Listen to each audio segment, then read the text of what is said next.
Hello दोस्तों, स्वागत है आपका मेरे YouTube channel let's study with Poonam में, जिसमें हम जीके जीएस से रिलेटेड टॉपिक के बारे में चर्चा करते हैं और आपके लिए नए नए विषयों को खोज कर लाते हैं। तो आज हम बात करने वाले हैं कुंभ मेले के कुछ बेसिक फैक्ट्स के बारे में। तो चलिए वीडियो को शुरू करते हैं।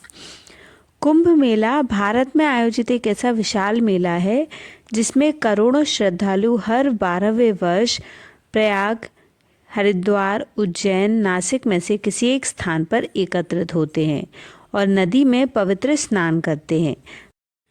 प्रत्येक 12 वर्ष के अतिरिक्त प्रयाग में 2 कुंभ पर्वों के बीच 6 वर्ष के अंतराल में अर्ध कुंभ भी होता है। 2013 के कुंभ के बाद 2019 में प्रयाग में अर्ध कुंभ मेले का आयोजन हुआ था और 2025 में पुनः कुंभ मेले का आयोजन हो रहा है।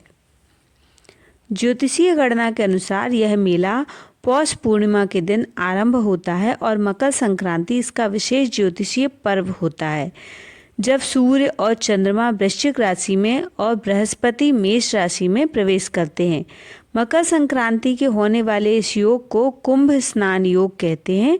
इस दिन को विशेष मंगलकारी माना जाता है, क्योंकि ऐसा माना जाता है कि इस दिन पृथ्वी से उच्च लोकों के द्वार इस दिन खुलते हैं और इस प्रकार इस दिन स्नान करने से आत्मा को उच्च लोकों की प्राप्ति सहजता से हो जाती है। यहाँ स्नान करना साक्षात स्वर्ग दर्शन करना माना जाता है। कुंभ का शाब्दिक अर्थ घड़ा, सुराही या बर्तन है। यह वैदिक ग्रंथों में पाया गया है। इसका अर्थ अक्सर पानी के विषय में या पौराणिक कथाओं में अमरता के बारे में बताया जाता है। मेला शब्द का अर्थ है किसी एक स्थान पर मिलना, एक साथ चलना, सभा में या फिर विशेष रूप से सामुदायिक उत्सव में उपस्थित होना है। यह शब्द ऋग्वेद और अन्य प्राचीन हिंदू ग्रंथों में भी पाया जाता है। इस प्रकार कुंभ मेले का अर्थ अमरत्व का मेला है। पौराणिक विश्वास जो कुछ भी हो, ज्योतिषियों के अनुसार कुंभ का असाधारण महत्व बृहस्पति के कुंभ राशि में प्रवेश और सूर्य के मेष राशि में प्रवेश के साथ जुड़ा है। ग्रहों की स्थिति हरिद्वार में बहती गंगा नदी के किनारे स्थित हर की पौड़ी और स्नान पर गंगा जल को औषधीकृत करती है। उस समय यह अमृतमयी हो जाता है। यही कारण है कि अपनी अंतरात्मा की शुद्धि हेतु पवित्र स्नान करने वाले लाखों श्रद्धालु यहाँ आते हैं। आध्यात्मिक दृष्टि से अर्ध कुंभ के काल में ग्रहों की स्थिति एकाग्रता या ध्यान साधना के लिए उत्कृष्ट होती है। हालांकि सभी हिंदू त्योहार समान श्रद्धा और भक्ति के साथ मनाए जाते हैं, पर यहाँ अर्ध कुंभ तथा कुंभ मेले के लिए आने वाले पर्यटकों की संख्या सबसे अधिक होती है। कुंभ मेले के आयोजन को लेकर 3 पौराणिक कथाएं प्रचलित हैं, जिसमें से सर्वाधिक मान्य देव दानवों द्वारा समुद्र मंथन से प्राप्त अमृत कुंभ से अमृत बूंदें गिरने को लेकर है। इस कथा के अनुसार महर्षि दुर्वासा के श्राप के कारण जब इंद्र और अन्य देवता कमजोर हो गए तो दैत्यों ने देवताओं पर आक्रमण कर उन्हें परास्त कर दिया। यह सब देवता मिलकर भगवान विष्णु के पास गए और उन्हें सारा वृत्तांत सुनाया। तब भगवान विष्णु ने उन्हें दैत्यों के साथ मिलकर क्षीर सागर का मंथन करने और अमृत निकालने की सलाह दी।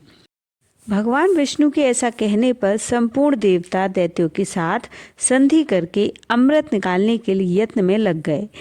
अमृत कुंभ के निकालते ही देवताओं के इशारे से इंद्रपुत्र जयंत अमृत कलश को लेकर आकाश में उड़ गया।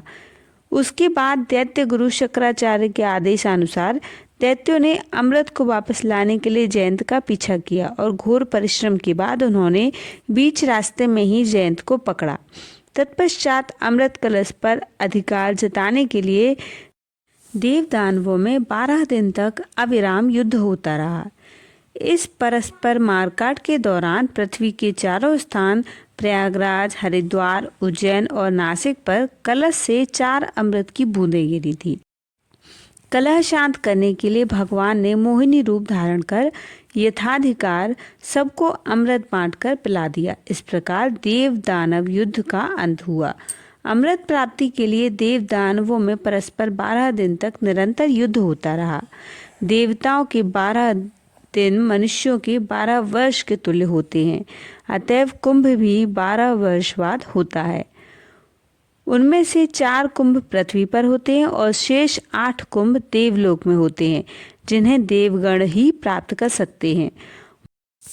तो दोस्तों, इस वीडियो में हमने कुंभ मेले से जुड़ी पौराणिक कथाओं के बारे में जाना है। तो यदि आपको हमारा वीडियो अच्छा लगे तो चैनल को लाइक, शेयर और सब्सक्राइब जरूर करें। धन्यवाद।